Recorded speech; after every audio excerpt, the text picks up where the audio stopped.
Yo, what's good? Welcome back to another episode of Levitation, the Sunday series, and we back with a good one. We back with an amazing one. We back with a stupendous one. I'm running out of words, dog. But we back with an amazing one, and I hope it bless you. Let's get into it. Today's episode is about healing. One of the major characteristics that we describe about God is that he's a healer. A major part of Jesus' ministry is dealing with healing. And when we think about healing, we oftentimes think about physical healing. Healing from sicknesses or injuries. Something that has to do with physicality, right? But if you pay close attention to the teachings of Christ and you really look at the heart of what he was trying to convey to the people, he wasn't really concerned about physical healing. Oftentimes he healed physically in order to teach a bigger message. So physical healing wasn't his main priority. And when we look at our lives, we can see that we actually need healing in a lot of different areas more than physically. We need mental healing. We need emotional healing. We need relational healing. But the healing that promotes the healing in all of these areas is spiritual healing. Spiritual healing is the main concern. Is that straight now?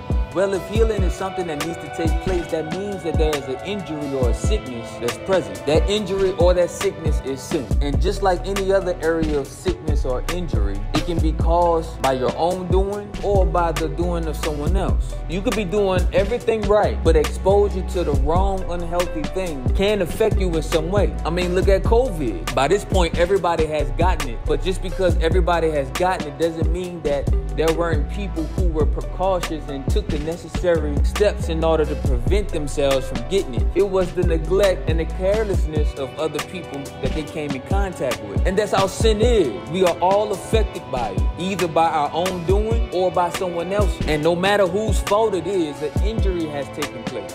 And as long as that injury is there, we will hurt ourselves and we will continue to hurt other people. You know the saying, hurt people, right? So we have a world full of hurt people trying to heal themselves with over-the-counter medication. See, over-the-counter medication don't heal the injury or sickness. It only suppresses the symptoms. Example, Benadryl does not heal the allergy. It only suppresses the symptoms so you don't experience the result of an allergy attack. But the allergy is still there. Pain medication does not heal the injury. It only suppresses the pain surrounding that injury. So over-the-counter medications don't cure the problem. It only suppresses the symptoms. And in order to really promote healing in those areas, you have to develop a lifestyle change. But we, and what the world promotes, we use the world's medication of money, sex, pride, fame, popularity. It's all an attempt to mask whatever pain we're dealing with. And that's exactly all that it does. It's mask it. Because that pain and that hurt is still going to be there when you get the money. The pain and the hurt is still going to be there when you get the relationship. So there's only really one way to promote true, genuine healing. And I think you know where I'm going with this, but that healing is through Christ.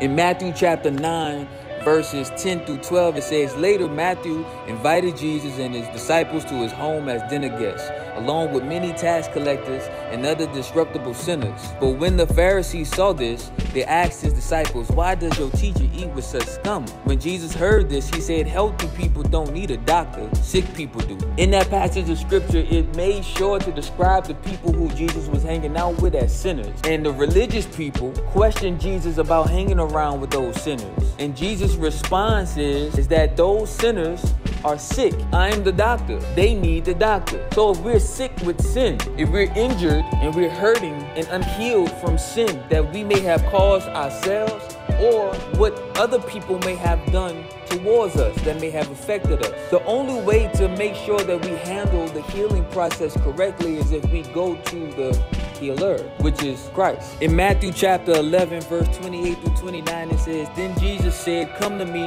all of you who are weary and carry heavy burden, and I will give you rest. Take my yoke upon you.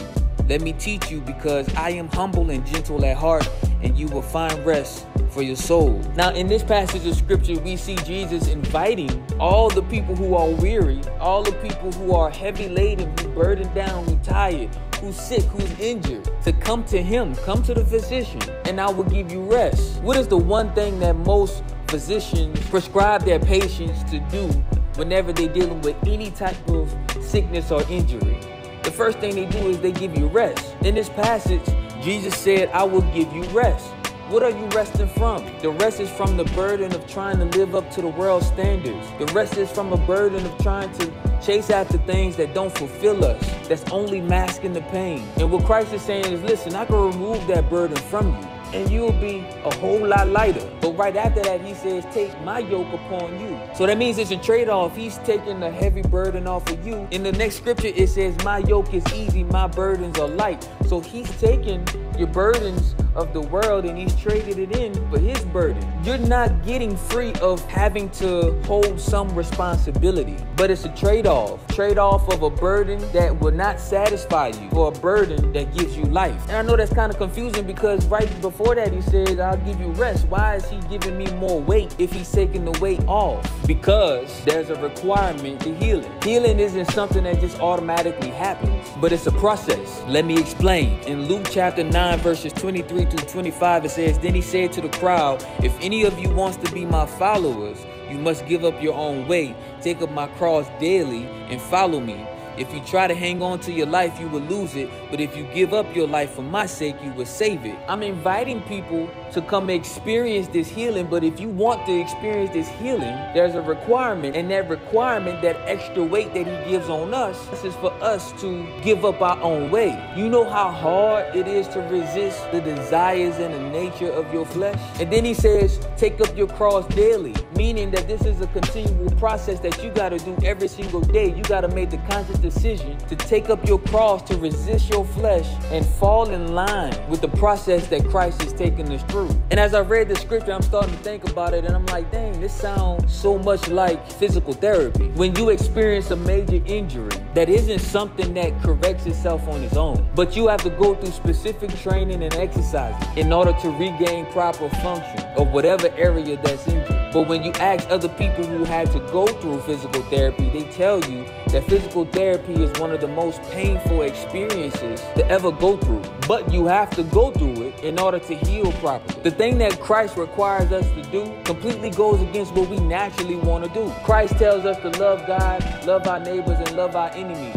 We good with the first one. We okay with the second one. But you telling me to love my enemies? You know how much that goes against your nature? To love people who misuse you, who mistreat you? That's why nobody ain't doing it.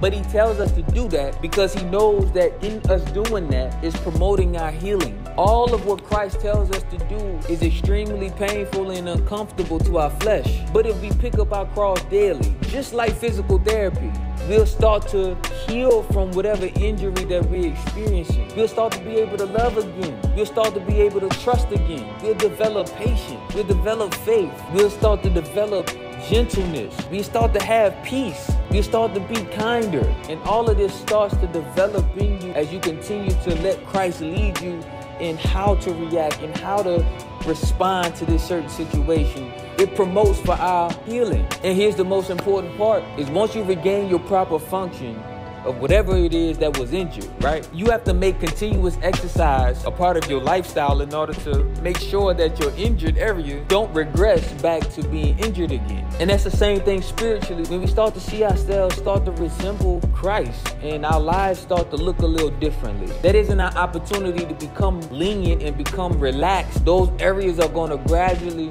revert back to an unhealed state. Now you're hurt again, and now you're at risk of hurting other people. A lot of us are hurt ourselves trying to help other people, and all we're doing is delaying the process. But if we get healed ourselves, we can lead the hurt person to the perfect person who can help the healing process take place. So absolutely, God can heal us physically. I'm a witness to it. I've experienced it. But more important than our physical healing, God is concerned with our spiritual healing, because our spiritual healing promotes the healing in other people. And in order to be healed, it requires a lifestyle change. So, are we ready to go to therapy and see the physician?